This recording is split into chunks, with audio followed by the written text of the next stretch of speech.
Hello दोस्तों, नमस्कार। तो कैसे हैं आप लोग? फिर से आ गए हैं हम आप लोगों के चैनल पे तनका पढ़ने पर आप लोगों को पढ़ाने के लिए। मैं हूं आपका मनीष सर। हमारे चैनल को लाइक कीजिएगा, शेयर कीजिएगा, सब्सक्राइब कीजिएगा। चलिए बिना देरी किए मिलते हैं यहाँ पे बहुपद में। प्यारे बच्चों, तो कल हमने पिछले वीडियो में पढ़ा था बहुपद किसे कहते हैं, बहुपद क्या होता है, लेकिन आज हम लोग पढ़ेंगे बहुपद कितने प्रकार के होते हैं। ठीक है, कौन सा बहुपद क्या होता है, उसका व्यापक रूप क्या होता है। चलिए प्यारे बच्चों समझिए। तो बहुपद जो सबसे पहला होता है उसका नाम है रैखिक बहुपद। रैखिक बहुपद। ठीक है प्यारे बच्चों, तो रैखिक बहुपद होता क्या है? ठीक है, तो जिसका चर का घात, हमने पिछले वीडियो में बताया था कि बहुपद किसे कहते हैं। तो जिसका चर का घात पूर्ण संख्या हो तो उसे बहुपद कहते हैं। जिसका चर का घात क्या हो प्यारे बच्चों? पूर्ण संख्या हो, तो उसे क्या कहते हैं? बहुपद कहते हैं। लेकिन यहाँ पे क्या है? रैखिक बहुपद। ठीक है, तो जिसका चर का घात एक हो, जिसका चर का घात क्या हो प्यारे बच्चों? एक हो। जिसका चर का घात एक हो उसे रैखिक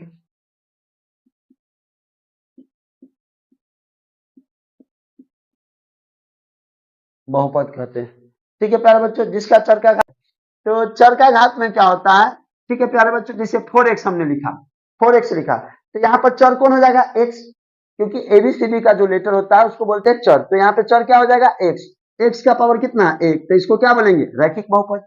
ये क्या हो जाएगा प्यारे बच्चों? रैखिक बहुपद। क्या हो जाएगा?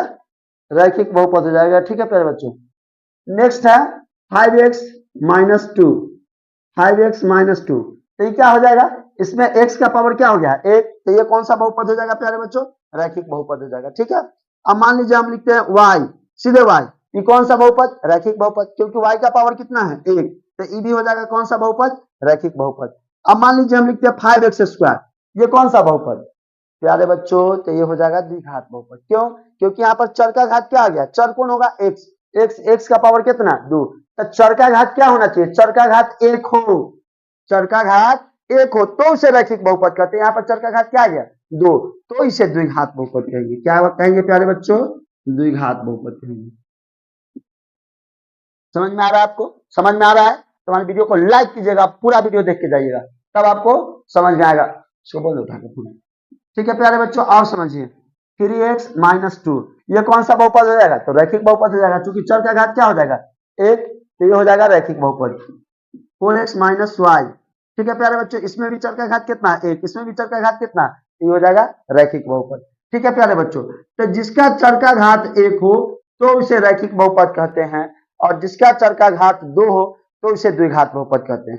अब प्यारे बच्चों इसका क्वेश्चन आता है कि रैखिक बहुपद का शून्य कितना होता है। तो प्यारे बच्चों रैखिक बहुपद का शून्य कितना? जिसका घात कितना है? 1, तो शून्य भी कितना हो जाएगा? 1। रैखिक बहुपद का शून्य भी क्या हो जाएगा? 1। घात 1 तो शून्य भी 1। ठीक है प्यारे बच्चों, अब इसके आता है एक और क्वेश्चन पूछता है बार बार।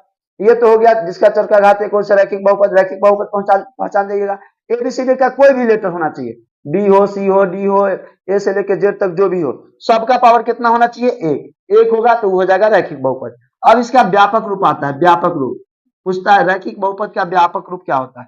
तो प्यारे बच्चों इसका व्यापक रूप हो जाएगा ए एक्स प्लस बी। ठीक है, रैखिक बहुपद का व्यापक रूप क्या होगा? ए एक्स प्लस बी, यानी कि ए के जगह पर कोई नंबर हो, एक्स के जगह पर कोई चर हो, और यहाँ पर कोई संख्या हो। ठीक है, तो ये कौन सा बहुपद हो जाएगा? रैखिक। 4y माइनस टू, कोई जरूरी नहीं कि पल से हो, माइनस टू, ये भी रैखिक, ये भी रैखिक। जिसका चर का घात 1 हो तो उसे रैखिक बहुपद कहते हैं। तो यहाँ पे है द्विघात बहुपद। तो जिसका चर का घात कितना हो प्यारे बच्चों? जिसका चर का घात, जिसका चर का घात 2 हो तो उसे द्विघात बहुपद कहते हैं। द्विघात बहुपद कहते हैं। प्यारे बच्चों जिसका चर का घात कितना होना चाहिए? 2, तो कौन सा बहुपद? द्विघात बहुपद। अब समझिएगा, जैसे हमने लिखा 2x स्क्वायर, कौन सा बहुपद? द्विघात, क्योंकि चर क्या है? x। x का पावर कितना है? 2। कौन सा बहुपद? द्विघात बहुपद। अब देखिए यहाँ पर 5x स्क्वायर माइनस 3, कौन सा बहुपद? द्विघात बहुपद, क्योंकि यहाँ पर x का वैल्यू क्या है? 2। तो ये भी कौन सा बहुपद हो जाएगा? द्विघात बहुपद। मान लीजिए 4y स्क्वायर अब प्लस 4, ये कौन सा बहुपद, द्विघात बहुपद, क्योंकि यहाँ पर चर कौन है, y, y का पावर कितना है वैल्यू 2 है, तो यहाँ y का पावर क्या है 2 है, तो ये भी कौन सा बहुपद हो जाएगा, द्विघात बहुपद। ठीक है प्यारे बच्चों। अब 2x² प्लस 3x माइनस 3, ये कौन सा बहुपद, द्विघात बहुपद, क्योंकि यहाँ पर चर कौन हो जाएगा, x, बड़का पावर देखना है प्यारे बच्चों, यहाँ पर भी x का पावर 1 है, लेकिन सबसे बड़का पावर क्या है चर का, तो x का पावर 2, तो ये कौन सा बहुपद हो जाएगा, द्विघात बहुपद। ठीक है प्यारे बच्चों, आप सिंपल समझिए, जैसे मान लीजिए हम y² लिखे, ये भी द्विघात बहुपद।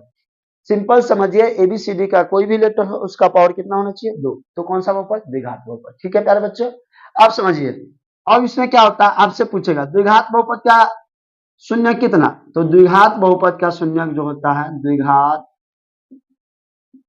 बहुपद का शून्य, तो प्यारे बच्चों द्विघात बहुपद का शून्य दूगो, कैगो, दूगो, और इसका व्यापक रूप क्या हो जाएगा, तो ax² plus bx plus c बराबर 0। ए के जगह पर कोई नंबर होगा, फिर बी के जगह पर कोई नंबर होगा, और सी के जगह पर भी कोई नंबर होगा, बराबर 0। कौन सा बहुपद, द्विघात बहुपद, जिसका चर का घात 2 हो तो उसे द्विघात बहुपद कहते हैं। ठीक है प्यारे बच्चों, शून्य के 20 का 2 हो जाएगा, व्यापक रूप ax² plus bx plus c, ax² plus bx। तो प्यारे बच्चों यहाँ पे त्रिघात बहुपद, पहला पढ़ लिया रैखिक बहुपद, दूसरा द्विघात बहुपद, और तीसरा होता है त्रिघात। नामे से क्लियर है, जिसका चर का घात कितना, 3, त्रिघात मतलब कितना 3, जिसका चर का घात 3 हो उसे त्रिघात बहुपद कहते हैं। इसका पावर कितना होगा प्यारे बच्चों, x का पावर कितना 3, कौन सा बहुपद, त्रिघात बहुपद। अब यहाँ पर लिखेंगे 4x², कौन सा बहुपद, द्विघात बहुपद, क्योंकि यहाँ पर चर का घात कितना है 2, तो द्विघात, चर का घात 3 रहेगा तो त्रिघात। अब कोई जरूरी नहीं कि मनीष सर आप x के पावर क्यों लिख रहे हो, y रहेगा तो ना होगा, जी बिल्कुल होगा, y का पावर 3 आ गया, क्या त्रिघात बहुपद नहीं होगा, जी बिल्कुल होगा। अब मान लीजिए हम 5y² प्लस 3x², ठीक है, चाहे मान लीजिए 5y² हो गया, 6y³ हो गया, अब 4y हो गया प्लस 3, क्या त्रिघात बहुपद नहीं होगा, होगा। यहाँ पे कोई जरूरी नहीं है कि सीरियल नंबर से हो, आगे पीछे भी सबसे बड़का देखेंगे, सबसे बड़का पावर कौन सा है 3, तो ये हो जाएगा त्रिघात बहुपद। अब 6x³ minus 4x² plus 5x minus 2, क्या त्रिघात बहुपद नहीं होगा, होगा प्यारे बच्चों। चर का घात कितना है 3, तो त्रिघात बहुपद, जिसका चर का घात 3 हो से त्रिघात बहुपद कहते हैं। ठीक है प्यारे बच्चों, अब त्रिघात बहुपद का शून्य कितना होगा 3, त्रिघात बहुपद का घात क्या गो, तो 3 गो, तो त्रिघात के शून्य क्या गो 3 गो। अब इसका पूछेगा व्यापक रूप, तो प्यारे बच्चों नोट कर लीजिएगा, जितना भी व्यापक रूप है नोट कर लीजिएगा, बहुत इंपॉर्टेंट क्वेश्चन है बिहार बोर्ड की दृष्टि से। ठीक है प्यारे बच्चों, बोर्ड के एग्जाम में कंफर्म पूछेगा, इसमें से ऑब्जेक्टिव कम से कम 5 गो, ये अगर वीडियो देख लीजिएगा, और बहुपद किसे कहते हैं वो वीडियो देख लीजिएगा, 5 से 7 नंबर आपका ऑब्जेक्टिव क्लियर हो जाएगा। ठीक है प्यारे बच्चों, ax³ plus bx² plus cx plus d, link आपको डिस्क्रिप्शन में मिल जाएगा, बहुपद किसे कहते हैं। अगर नहीं देखें वीडियो तो पहले जाकर उसको देखिए, तब इसको देखिए, तब मजा आएगा। ठीक है प्यारे बच्चों, तो त्रिघात बहुपद का व्यापक रूप क्या हो जाएगा प्यारे बच्चों, ax³ plus bx² plus cx plus d, यानी कि a के जगह पर कोई नंबर, ठीक है, b के जगह पर कोई नंबर, c के जगह पर कोई नंबर, और d के भी जगह पर कोई नंबर, यानी कि संख्या रहेगा। ठीक है प्यारे बच्चों, तो ठीक है, अगर हमारा वीडियो अच्छा लगे तो लाइक कीजिएगा, शेयर कीजिएगा, सब्सक्राइब कीजिएगा, जितना आपको मन करे, जितना मन करे शेयर कर दीजिए, नॉन स्टॉप लगातार शेयर कीजिए, क्योंकि भूखा प्यासा हम है तो सिर्फ और सिर्फ शेयर के। ठीक है, और वीडियो को वॉच कीजिए। ठीक है, धन्यवाद, लौटते हैं छोटे से ब्रेक के बाद, बने रहिए हमारे यूट्यूब चैनल के साथ।